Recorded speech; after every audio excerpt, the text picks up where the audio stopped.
सुनाई दे रही है। दरअसल रामलला की प्राण प्रतिष्ठा के लिए पीएम मोदी ने 11 दिन का अनुष्ठान किया था और इसी बहाने वो भगवान राम के सरोकारों से भविष्य का सियासी एजेंडा भी साधते नजर आए। 11 दिन के व्रत अनुष्ठान के दौरान पीएम नरेंद्र मोदी ने उन स्थानों का चरण स्पर्श करने का प्रयास किया जहां प्रभु राम के चरण पड़े थे। पीएम मोदी जिन जिन मंदिरों में गए वहां लोकसभा की कितनी सीटें हैं और कैसे इस यात्रा के सहारे 24 के चुनाव में बीजेपी का आंकड़ा 400 पार जा सकता है, इसे समझाते हैं एक रिपोर्ट के जरिए।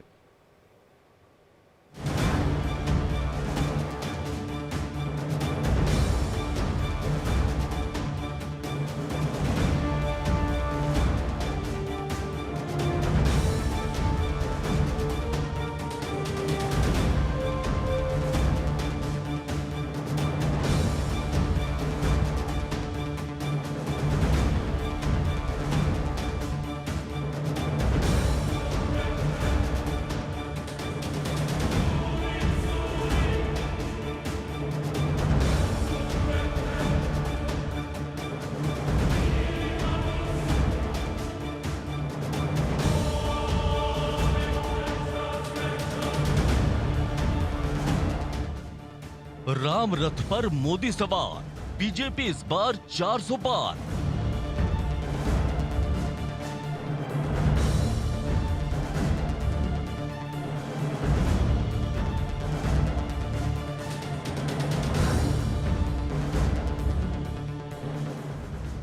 सागर से सरयू तक मोदी की राम यात्रा।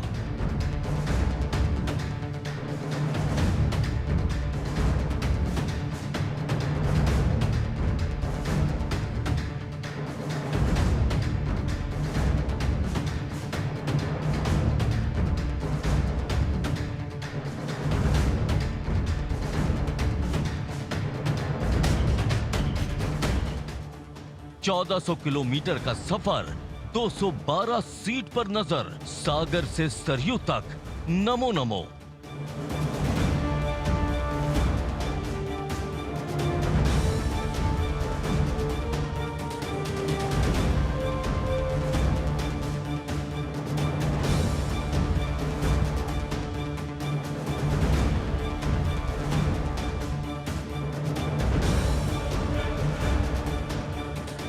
अयोध्या में बन रहे भव्य राम मंदिर में भगवान राम विराजमान हो चुके हैं। पीएम मोदी ने सोमवार को मुख्य यजमान के तौर पर रामलला की प्राण प्रतिष्ठा की।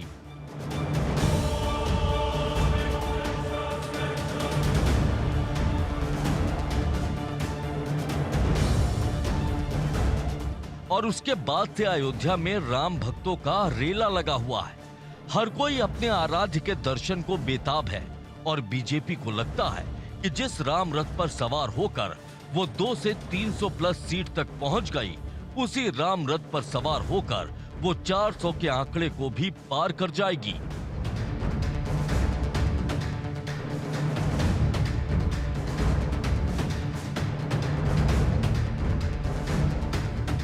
दरअसल अयोध्या में राम मंदिर की प्राण प्रतिष्ठा के लिए पीएम मोदी ने 11 दिन का विशेष अनुष्ठान किया था और इसी बहाने वो भगवान राम के सरोकारों से भविष्य का सियासी एजेंडा भी साधते नजर आए। 11 दिन के व्रत अनुष्ठान के दौरान पीएम मोदी ने उन स्थानों का चरण स्पर्श करने का प्रयास किया जहां प्रभु राम के चरण पड़े थे और इसका जिक्र पीएम मोदी ने प्राण प्रतिष्ठा के बाद अपने अभिभाषण में भी किया था।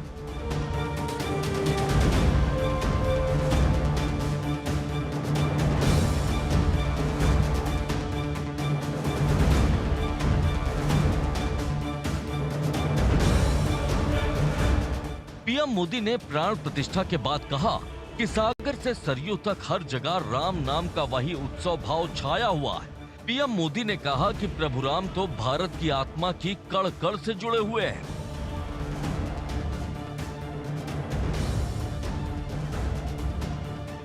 मेरा सौभाग्य है कि इसी पुनीत पवित्र भाव के साथ मुझे सागर से सरयू तक की यात्रा का अवसर मिला। सागर से सरयू तक हर जगह राम नाम का वही उत्सव भाव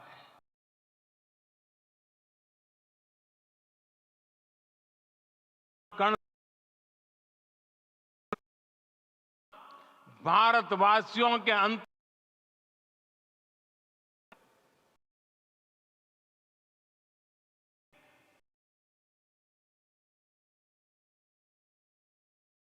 तो इस एकता होगी 11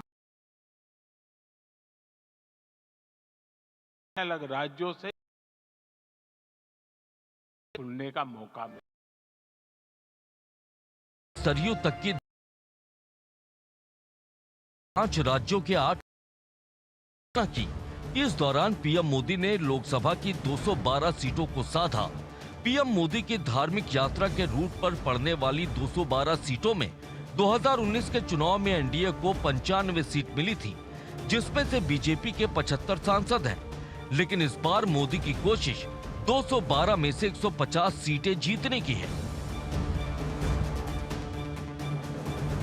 दरअसल सागर से सरयू तक में बीजेपी पिछले चुनाव में महाराष्ट्र और उत्तर प्रदेश में ही कमल खिलाने में कामयाब रही थी, जबकि आंध्र प्रदेश, केरल और तमिलनाडु में बीजेपी का खाता भी नहीं खुला था। ऐसे में प्राण प्रतिष्ठा के अनुष्ठान के बहाने पीएम मोदी सागर से सरयू तक की यात्रा करके उत्तर से दक्षिण को जोड़ने की कवायद करते नजर आए।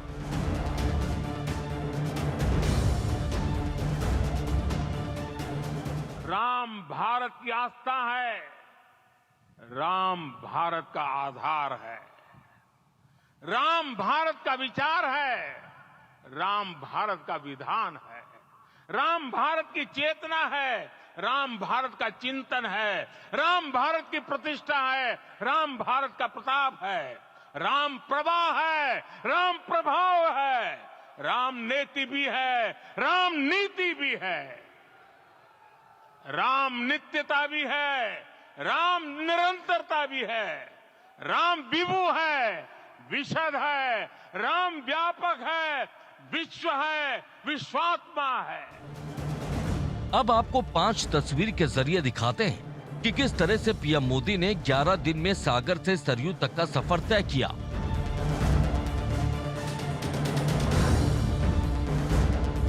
दरअसल रामलला की प्राण प्रतिष्ठा का अनुष्ठान 12 जनवरी को शुरू हुआ था। उसी दिन प्रधानमंत्री नरेंद्र मोदी ने महाराष्ट्र के कालाराम मंदिर में जाकर पूजा पाठ की थी। इसके बाद पीएम मोदी 16 जनवरी को आंध्र प्रदेश के लेपाक्षी में स्थित वीरभद्र मंदिर पहुंचे थे, जहां पर उन्होंने पूजा अर्चना की थी। फिर 17 जनवरी को पीएम मोदी केरल के त्रिपुरार में स्थित श्री रामा स्वामी मंदिर गए। इसके बाद 20 जनवरी को पीएम मोदी ने तिरुचिरापल्ली के श्री रंगनाथ स्वामी मंदिर में पहुंचकर पूजा अर्चना की और रामेश्वरम में डुबकी लगाई। फिर 21 जनवरी को पीएम मोदी उस राम सेतु पर पहुंचे, जहां से भगवान राम अयोध्या गए थे, और वहां के कोठंडा रामा स्वामी मंदिर में जाकर उन्होंने साधना की। फिर 22 जनवरी को अयोध्या में रामलला की प्राण प्रतिष्ठा कार्यक्रम में वो शामिल हुए और भगवान राम के 500 साल के वनवास को खत्म किया। वैसे तो पीएम मोदी की ये पूरी मंदिर यात्रा अयोध्या से जुड़ी हुई थी, क्योंकि 12 जनवरी से लेकर 21 जनवरी तक पीएम मोदी पश्चिम से लेकर दक्षिण तक उन मंदिरों में गए जिनका जिक्र रामायण में मिलता है। लेकिन मोदी की इस धार्मिक यात्रा को सियासी चश्मे से भी देखा जा रहा है। पीएम मोदी ने प्राण प्रतिष्ठा से पूर्व कालाराम मंदिर से लेकर राम सेतु सहित तमाम मंदिरों में पूजा अर्चना कर उत्तर दक्षिण के सनातनी सरोकारों में सामंजस्य बनाने की कोशिश की। पीएम मोदी ने देश से लेकर दुनिया तक की अलग अलग भाषाओं में कई रामायण होने के बावजूद राम के चरित्र के निरूपण में एक रूपता का जिक्र कर राम के सहारे क्षेत्र, भाषा, जाति के बीच संतुलन साधने की कोशिश की। निश्चित रूप से उनकी कोशिश भविष्य की तैयारियों की ओर इशारा करती दिखी।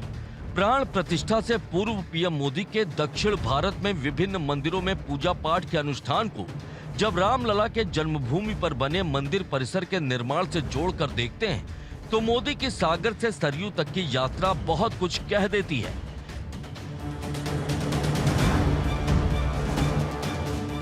पीएम मोदी जिन राज्यों के मंदिरों में गए वो बीजेपी के लिए अहम क्यों हैं, ये भी बता देते हैं।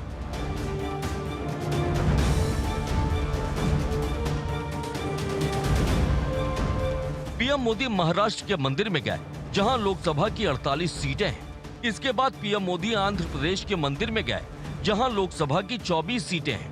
मोदी केरल के मंदिर में गए, जहां लोकसभा की 20 सीटें हैं। फिर मोदी तमिलनाडु के कई मंदिर और भगवान राम से जुड़े स्थान पर गए। तमिलनाडु में लोकसभा की 39 सीटें हैं और जिस यूपी के अयोध्या में रामलला का दिव्य और भव्य मंदिर बना है, वहां लोकसभा की 80 सीटें हैं। इस तरह से मोदी ने 11 दिन की मंदिर यात्रा के जरिए 212 सीटों को साधने की कोशिश की है। और जिस दक्षिण भारत में अब तक बीजेपी को कमल खिलाने के लिए काफी मशक्कत करनी पड़ रही थी, इस बार बीजेपी को उम्मीद है कि राम रथ के सहारे वो न सिर्फ दक्षिण का दरवाजा खोलने में कामयाब हो जाएगी, बल्कि सागर से सरयू को जोड़कर बीजेपी के 400 का मिशन भी कामयाब हो जाएगा।